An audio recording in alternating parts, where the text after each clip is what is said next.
After a long-awaited return, OVFM made its official comeback last night with the annual Community Shield kicking off the season. It was a closely contested tie at the King Power Stadium between Leicester City and Manchester City, of course. Joel Nadinho's Man City, of course, up against Mr. Dalby's Leicester. Ultimately, the Manchester outfit won by 3-1, with goals coming from Kevin De Bruyne, Gabriel Jesus, and a final minute brace from Phil Foden. Following this result for Manchester City, many critics are beginning to wonder if this is the possible league push for the Manchester outfit. However, of course, it is still very early doors. We're not even into game week 1 yet.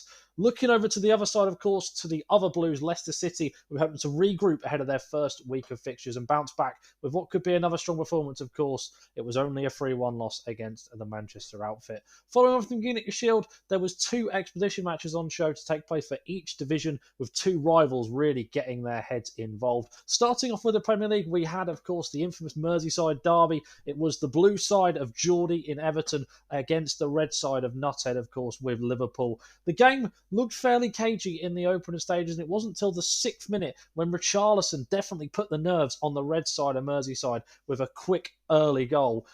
A response from Liverpool realistically wouldn't come until the second half, when substitute Kiefer Moore scored not once but twice in quick succession to give Liverpool a sudden 2-1 lead and ultimately the victory. It was very nervy in the last few minutes, with Geordie's Everton definitely putting the pressure onto Nutthead's Liverpool, but it just wasn't quite enough, and I feel Geordie was hard done by in that instance. But ultimately, Emi Martinez, the new signing for Liverpool, came good, and they secured the £10 million prize fund and move on to game week 1.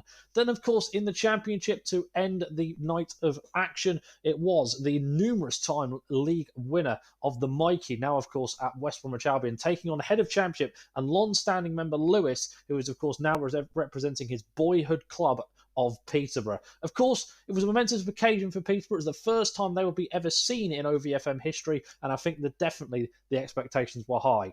However, the celebrations were short-lived, as shortly after kick-off, Mikey took the lead and had a 2-goal advantage within the first 15 minutes.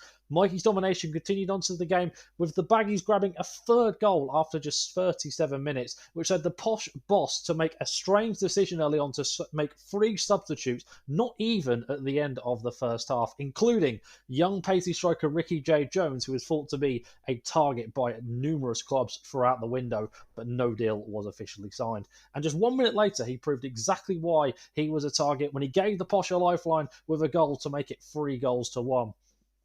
Despite this resurgency, the Posh was split open by a lethal counter-attack from the Baggies, who reasserted their control of the game and got a 4th with just 20 minutes to play.